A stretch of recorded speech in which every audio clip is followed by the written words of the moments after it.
और उसकी खोखली सल्तनत को जला के राख कर देंगे। जय भवानी।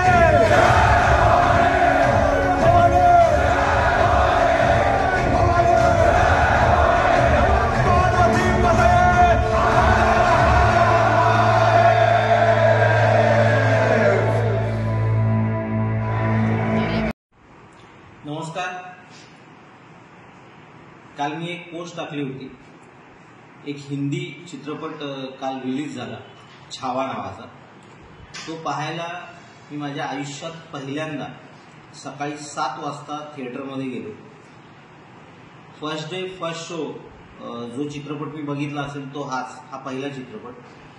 खूप दिवस वाट बघत होतो की छत्रपती संभाजी महाराजांच्या जीवनावर एक चित्रपट येतोय आणि तो कसा असेल ही उत्सुकता होती। त्यामुळे मी तो चित्रपट पाहायला गेलो। खरं तर कालच या चित्रपटाबद्दल मी बोलणार होतो, परंतु मला खरंच काही सुचत नव्हतं, काय बोलावं मला कळत नव्हतं। बोलायला गेलं की इथपर्यंत आवडणं येत होतं ते चित्रपटातले सीन सगळे आठवून। याच्या आधी छत्रपती संभाजी महाराजांवरती अनेकदा वाचन केलेले आहे। अत्यंत ज्या कथा म्हणजे बऱ्याच जणांना माहीत नाही अशा त्यांच्या बाबतीतल्या कथा सुद्धा मी वाचलेल्या आहेत, वेगवेगळ्या पुस्तकांमध्ये वाचलेल्या आहेत। तरीही जो त्रास ते वाचन करून झाला नाही तो त्रास काल तो चित्रपट पाहताना झाला।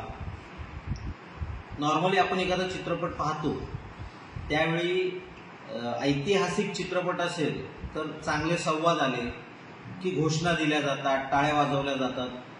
छत्रपती शिवाजी महाराजांचे अनेक चित्रपट याच्यापूर्वी आले, त्या प्रत्येक चित्रपटाच्या वेळी चांगला संवाद जर कोणी बोललं की जय भवानी जय शिवाजीचे नारे दिले गेले, जय महाराष्ट्राचे नारे दिले गेले। परंतु कालचा अनुभव असा होता, चित्रपटामध्ये अनेक संवाद असे आहेत की जे ऐकल्यावर तुम्ही टाळ्या वाजवाल, तुमच्या अंगावर शहारे येतील, तुम्ही घोषणा द्याल, परंतु संपूर्ण चित्रपटादरम्यान कोणीही एकही घोषणा दिली नाही, एकही टाळी वाजली नाही। कदाचित तुम्हाला असं वाटेल की लोकांना चित्रपट आवडला नसेल म्हणून टाळ्या वाजवत नसतील त्या, पण तसं नव्हतं। तो चित्रपट इतका त्यांच्यामध्ये भिनत होता, प्रत्येक मिनिटानंतर तो चित्रपट इतका त्यांच्यामध्ये उतरत होता की त्यांचं भान हरपलं होतं। ते भानावरती आले मध्यंतराला, परंतु ते 15 मिनिटच ते भानावर होते, कारण त्यानंतर जो चित्रपट सुरू झालेला आहे तो त्यांचं भान अजून हरपणारा होता। शेवटचे 15 ते 20 मिनिट मी संपूर्ण थिएटर रडताना बघितलं। हमसा हमसी रडत होते लोक, आतल्या आत आवंडे गिळत होते, त्यांचे हुंके ऐकायला येत होते। माझ्यासोबत बसलेले माझे मित्र होते किरण गुरु, त्यांनी सुद्धा म्हटलं डोळे पुसून घ्या, तुमचे पण डोळ्यातून पाणी दिसायला लागलेलं आहे। पहिल्यांदा कदाचित कुठल्या चित्रपटाच्या वेळी मी रडलो असेल आणि हे मी मान्य करतो, कारण तो चित्रपट खरंच तसा बनलेला आहे। मी लक्ष्मण उत्तेकरांचे खरंच आभार मानेल की आमच्या छत्रपती संभाजी महाराजांचा जो इतिहास आतापर्यंत लपवला गेला होता तो पुस्तकातून आम्हाला माहिती होता, परंतु शब्दशः तुम्ही तो जिवंत केला, ती हिंमत तुम्ही दाखवला, त्याबद्दल तुमचे खरंच आभार।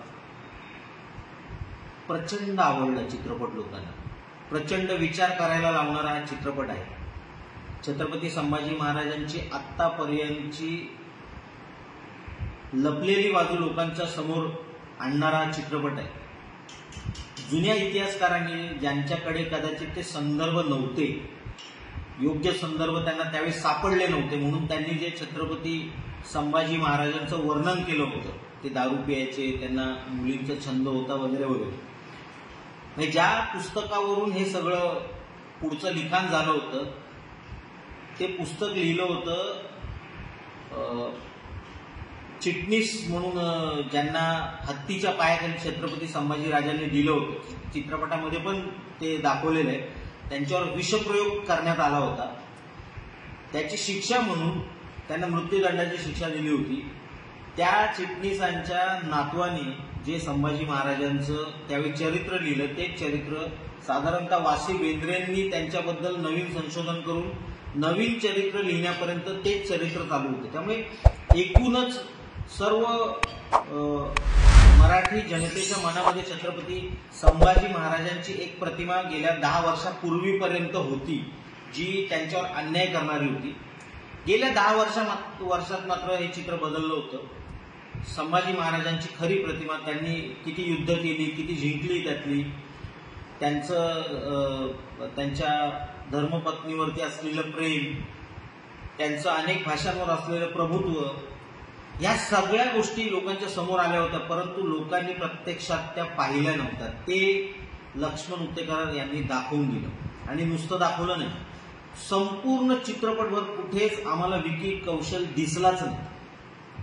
विकी कौशल नावाचा कोण अभिनेताच आम्हाला दिसला नाही. त्याच्यात आम्हाला फक्त छत्रपती संभाजी महाराजच दिसत होते. हे विकी कौशलचं यश आहे. समोर जो त्यांनी औरंगजेब उभा केला अक्षय खन्नाच्या रूपामध्ये, मी तुम्हाला खरंच सांगतो, लोकांनी नाव बघेपर्यंत किंवा कोणी सांगेपर्यंत त्यांना माहीतच नव्हतं हा अक्षय खन्ना आहे. म्हणजे जितका विकी कौशलने छत्रपती संभाजी महाराज जिवंत केले, बघा आता पण सांगताना अंगावरती काटे येते, तितकाच खुनशी औरंगजेब अक्षय खन्नाने उभा केला. लोकांच्या प्रतिक्रिया आहेत बाहेर आल्यावरती, याचा खून करावासा वाटतोय, या हरामखोराचा खून करावासा वाटतोय, शिव्या दिल्यात लोकांनी. हे अक्षय खन्नाचं यश आहे. काय अभिनय केलाय, सपाट चेहरा, सपाट, अजिबात चेहऱ्यावरती एक्सप्रेशन्स नाही. खरं दुसऱ्या कोणी सपाट चेहरा ठेवून जर अभिनय केला असता त्याला बोलायचं काय बथड चेहरा घेतलाय, पण अक्षय खन्नाने चेहरा सपाट, कुठेही शब्द जे संवाद फेक आहेत त्याच्यात कुठेही उगाच मोठा आवेश नाही, अत्यंत शांतपणे उच्चारलेले संवाद आहेत. आणि त्याच्यावरती फक्त डोळ्यांनी कमाल करून दाखवली. फक्त डोळ्यांनी, एक डोळा बारीक करून असं चेहरा खाली घेऊन समोर नजर टाकणं अप्रतिम. अक्षय खन्ना औरंगजेब जागलाय. तुम्हाला कदाचित वाटत असेल की औरंगजेबाची स्तुती करतो का, नाही. अक्षय खन्नाने ज्या पद्धतीने औरंगजेब उभा केलेला आहे ही त्याची स्तुती आहे. इतके प्रसंग त्याच्यामध्ये, सुंदर प्रसंग आहेत. संभाजी महाराज अक्षरशः शेवटच्या 15 मिनिटांमध्ये तुमच्या डोळ्यातले अश्रूच थांबत नाहीत असा अभिनय विकी कौशलने केलेला आहे. आमच्या मित्रा संतोष जुवेकर, इतके चित्रपट तुझे बघितलेत ना, मी खरं सांगतो तुला, मला कुठल्याच चित्रपटामध्ये तू प्रॉमिसिंग वाटलास नाही, परंतु या चित्रपटामध्ये तू जो अभिनय केलेला आहे, रायाजी जिवंत केलाय मित्र, जबरदस्त. तुझं पोटेन्शियल, खरं पोटेन्शियल लक्ष्मण उत्तेकरांनी या चित्रपटात बाहेर काढलेलं आहे. हा खरा आहे. ते आधीचे सगळे तुझे चित्रपट होते त्याच्यामध्ये विनाकारण काय माहित नाही, तू अशा स्क्रिप्ट घेत होतास ज्याच्यात तू छपरी जास्त वाटत होतास, पण हा चित्रपट तू जो केलायस ना, तुझ्या आयुष्यातला हा सगळ्यात चांगला चित्रपट आहे. खूप तुला वाव नसेल कदाचित, पण जे काही तुझ्या चेहऱ्यावरती तू संभाजी महाराज ज्यावेळी बोलत असतात त्यावेळी तुझ्या चेहऱ्यावरचे एक्सप्रेशन्स आहेत ना, खूप सुंदर आहेत. आणि असे अनेक चित्रपट तू करावेस ही संपूर्ण मराठी जनतेची इच्छा आहे. खूप सुंदर अभिनय केलायस तू. आता काही जणांना त्यातले फाईट सिक्वेन्स आहेत, म्हणजे लढाई, इतक्या लढाया दाखवल्या आहेत त्याच्यामध्ये, अर्धा चित्रपट लढाईचाच वाटतो असं काही जणांचं म्हणणं कदाचित असू शकेल. पण मी तुम्हाला सांगतो, ज्या माणसाने आयुष्यात 9 वर्षामध्ये 200 पेक्षा जास्त लढाया लढलेल्या आहेत, त्याचं आयुष्य लढाईमध्ये गेलेलं आहे. 32व्या वर्षी छत्रपती संभाजी महाराजांचा मृत्यू झालेला आहे. त्याच्या आधीची 9 वर्ष ते फक्त लढाईमध्ये, आणि त्याच्या आधी सुद्धा जे काय ते आग्र्यावरून सुटका वगैरे अनेक वाईट प्रसंग त्यांच्या आयुष्यामध्ये आलेले आहेत. त्यामुळे हा माणूस जर सतत लढाईच करत होता तर त्याच्या जीवनावरचा चित्रपट बनवताना त्यात सुद्धा लढाईच दिसणार आहे. आता काही जणांचं म्हणणं आहे, अरे हे काय छत्रपती संभाजी महाराज त्या ढालबिल लावल्यात त्याच्यावरून डायरेक्ट उड्या मारतात वगैरे. तुम्हाला जर काल्पनिक बाहुबली मधले सीन जर पटत असतील तर छत्रपती संभाजी महाराजांच्या संदर्भातले सीन का पटू नयेत. आपण नॉर्मली बोलतो ना, एखाद्याचं आयुष्य लार्जर दॅन लाईफ असतं, संभाजी महाराजांचं आयुष्य लार्जर दॅन लाईफ होतं. अशा घटना, त्यांनी जी युद्ध 200 पेक्षा जास्त लढाया लढून जो माणूस एकही लढाई हरत नाही त्याचं युद्ध कौशल्य काय असेल विचार करा. गुरिला वॉर म्हणून ज्याला आपण म्हणतो, गनिमी कावा जो दाखवलाय, अरे कायच्या काय दाखवलेलं आहे, आपल्याला वाटतं ते कायच्या काय दाखवलेलं, परंतु इतकी युद्ध लढली आहेत ज्या माणसाने, इतकं गनिमी काव्याची युद्ध लढलेले आहेत, त्याने याच्यापेक्षा कदाचित वेगळे काहीतरी विचार करून युद्ध केलेले असतील. त्यात दाखवलेल्या पाण्यातून वर येऊन मारतो वगैरे, काय हरकत आहे? काही गोष्टी ह्या लार्जर दॅन लाईफ बघायला काय प्रॉब्लेम आहे? चित्रपटाची गरज आहे ती, हरकत काय? त्यामुळे तुम्हाला ते सुद्धा खरं तर आवडेल खूप बघायला. माझ्या सगळ्या मित्रांना विनंती आहे की जगावं कसं हे छत्रपती शिवाजी महाराजांनी, स्वराज्यासाठी जगायचं कसं, लढायचं कसं, हे शिवाजी महाराजांनी शिकवलं. अनेक चित्रपटातून आपण बघितलं. पण धर्मासाठी मरावं कसं, स्वराज्यासाठी मरावं कसं आणि मरून सुद्धा जिवंत कसं राहावं हे जर बघायचं असेल तर हा चित्रपट नक्की पहा. आणि माझी खरंच विनंती आहे लक्ष्मण उतेकरांना, इथे थांबू नका. तुम्ही छत्रपती संभाजी महाराजांचा मृत्यू महाराष्ट्राला दाखवलाय. अनेक जण हळहळले, अनेकांना असं वाटतंय इथे औरंगजेब जिंकलाय कारण त्याने छत्रपती संभाजी महाराजांना मारलं. माझं म्हणणं आहे दुसरा भाग येऊ दे, छावाचा दुसरा भाग येऊ दे, आणि त्या दुसऱ्या भागात तुम्ही दाखवा की संपूर्ण जगावरती ज्याचं राज्य होतं, 50 ते 60% त्यावेळेच्या भारतभूमीवर ज्याचं राज्य होतं, तो औरंगजेब महाराष्ट्रामध्ये आला. छत्रपती संभाजी महाराजांबरोबर तर त्याचं 9 वर्ष युद्ध होतं, परंतु त्याच्यानंतर सुद्धा त्याच्या जवळपास 16-17 वर्ष, ह्या 9 वर्ष सोडून त्याला जवळपास 16 वर्ष या महाराष्ट्राच्या मातीत लढत राहावं लागलं. जसा छत्रपती संभाजी महाराजांचा मृत्यू पहिल्या भागात आलाय, दुसऱ्या भागात औरंगजेब कसा सडून सडून मेला या मातीत ते दाखवा. म्हणजे लोकांना कळेल महाराष्ट्राच्या मातीमध्ये येणं सोपं आहे, पण इथून जिवंत परत जाणं हे वाटतं तेवढं सोपं नाहीये.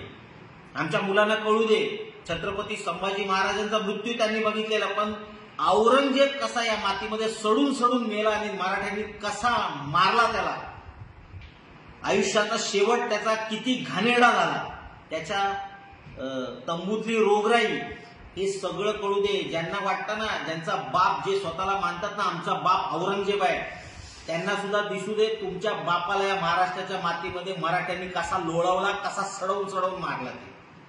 म्हणून हा दुसरा भाग येणं अत्यंत गरजेचं आहे. उतेकर सर, ही संपूर्ण महाराष्ट्राची इच्छा आहे, याच्या दुसऱ्या भागाकडे जा.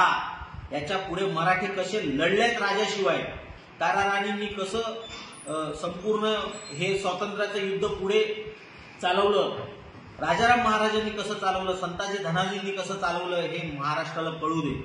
आणि औरंगजेबाचा मृत्यू सुद्धा या महाराष्ट्राला बघू दे. हा मृत्यू दाखवणं अत्यंत गरजेचं आहे. जय हिंद, जय महाराष्ट्र.